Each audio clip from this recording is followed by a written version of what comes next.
Hello everyone! I am Mary Lou Pacheco and I will be discussing about the formalist teaching theory in literature. So now, let's begin.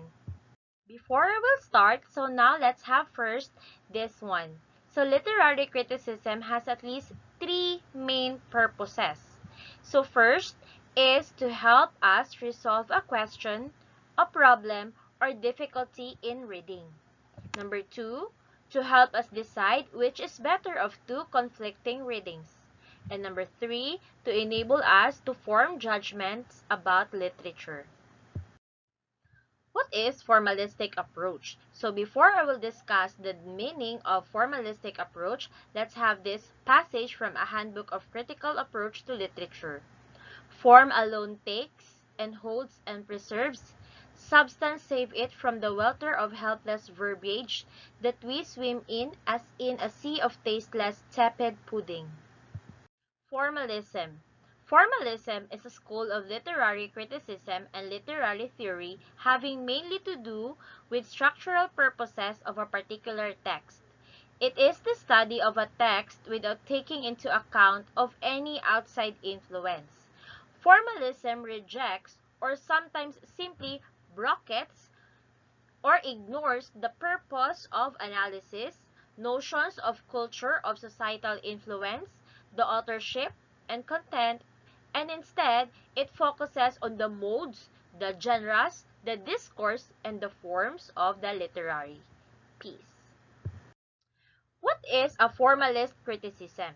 So this approach regards literature as a unique form of human knowledge that needs to be examined on its own terms. All the elements necessary for understanding the work are contained within the work itself. Of particular interest to the formalist critic are the elements of form style, the structure, the tone, the imagery, etc. that are found within the text. A primary goal for formalist critics is to determine how such elements work together with the text content to effects upon readers. So, for better understanding, a formalistic approach to literature are once called new criticism. So, it involves a close reading of the text. Formalistic critics believes that all information essential to the interpretation of a work must be found within the work itself. So there is no need to bring in outside information about the history, the politics, or society of the time, or about the author's life. Formalistic critics presumably do not view works through the lens of feminism, psychology, mythology, or any other such standpoint, and they are not interested in the work's effect on the reader. Formalistic critics spend much time analyzing irony, paradox, imagery, and metaphor. So they are also interested in the work's setting, characters, the symbols, and the point of view. Okay, so now let's have a brief history of formalistic approach. The formalistic approach has dominated the American literary scene for most of the 20th century, and when this approach was called the New Criticism and has retained its great influence in the academic quarters. It was developed in the 1920s to 1930s and peaked in the 1940s to 1950s. The new criticism replaced the traditional literary approach by rejecting impressionism, the moral tones, and the philological studies. Traditionally, scholars and professors surrounded literature rather than closely examining it by its form. So now let's proceed with the two important points in summarizing the concepts of formalistic approach. First is the intentional fallacy. This point states that an author's purpose in creating a work of literature, meaning and value of a literary work must not be intentional and must focus with the text itself, meaning that the author's purpose or the author's intention must not be included in the text, but instead it must focus with its form, the genre, the mode, the style, etc. Okay, so now let's proceed with the effective fallacy. In effective fallacy, practitioners believe that the meaning or value of a work may be determined by its effect on the audience is irrelevant, and the evaluation of the piece must not be focused on the emotional impacts.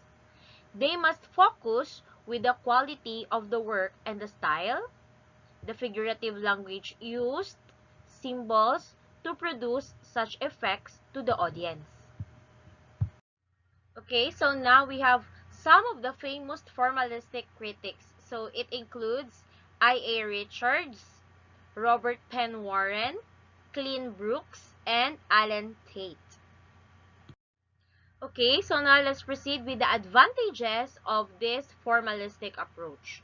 So this approach can be performed without much research, and it emphasizes the value of literature apart from its context.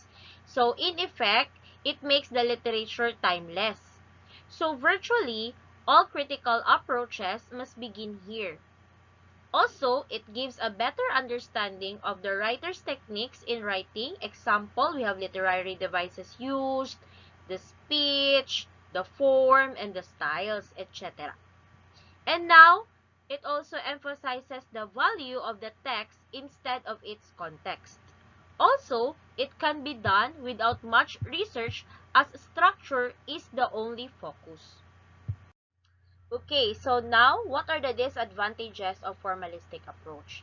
In formalistic approach, the text is seen in isolation. Formalism ignores the context of the work. It cannot account for allusion. It tends to reduce literature to little more than a collection of rhetorical devices. So meaning the writer is more focused on the devices which the author is using. Also, it can be time-consuming based on the text size and writing style of the author. Context also, in formalistic approach, is ignored, and text is analyzed in a very technical way. So, meaning, the author and the critics are more on focus on the technicalities of the piece. Also, it is not compatible with all types of text. And now, here is a checklist of formalistic critical questions. So first, how is the work structured or organized? How does it begin? Where does it go next? How does it end? What is the work's plot? How is its plot related to its structure? What is the relationship of each part of the work to the work as a whole? How are the parts related to one another? Who is narrating or telling what happens in the work? How is the narrator, the speaker, or character revealed to readers? How do we come to know and understand this figure? Also, who are the major and minor characters? What do they represent and how do they relate to one another? What are the time and place of the work, its setting? How is the setting related to what we know of the characters and their actions? To what extent is the setting symbolic? What kind of language does the author use to describe, narrate, explain, or otherwise create the world of the literary work? More specifically, what images, similes, metaphors, symbol appear in the work and their function? What meanings do they convey? Okay, so we have here sample lesson plan for our students. So the target age for this or the target grade is for high school, specifically for grade 9, grade 10, 11, and 12. So the time frame for this is for 2 days. So we have here essential questions. First is, how can we interpret the structure? Second, what is the goal of the formalistic approach? And third is, how can the formalistic approach be applied to Their Eyes Were Watching God, and that is a novel. Okay, so now let's proceed with the goals or the objectives. So first is to recognize how language and idioms can be used to help gain deeper insight to a text. Also, see how the overall structure of a story can impact the message the reader receives from the author. Prior for the day of class, So we need to explain to the students the key points of the formalistic approach. Example, the symbolism, the idioms, the story structure, and how they all help the reader give meaning to the text. Also, we must make sure the definitions of formalistic approach are clear and give class examples of writing in which they may practice finding formalistic symbols. After discussing the meanings of formalistic approach, the symbolism, the story structure, so we need to give our students homework. So we must give each student a printout of the following passage. And this passage is from the novel Their Eyes Were Watching God by Zora Hurston. Okay, so with the homework, we must instruct each student to mark up the text and to take notes on anything they deem necessary to connect to the formalistic approach. So the passages should be appropriately marked with notes on how the passage connects to the formalistic approach.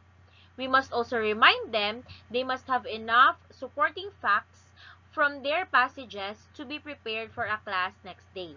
So an example of students' work is provided in the next slide. So this is the example. So ayan. So it is already corrected with the notes and with some supporting details. So in the class, by the next day, so we must divide our students into two groups, an outside circle and an inside circle. So students on the outside circle should each be given a question to answer to ensure they are actively listening to the conversation taking place. So we have here sample questions include who is leading the discussion, who has not participated in the conversation, what are the key topics discussed, the main themes and the ideas? So, did the conversation fully discuss how the passages applied for the formalistic approach? And are there any key points the group may have missed?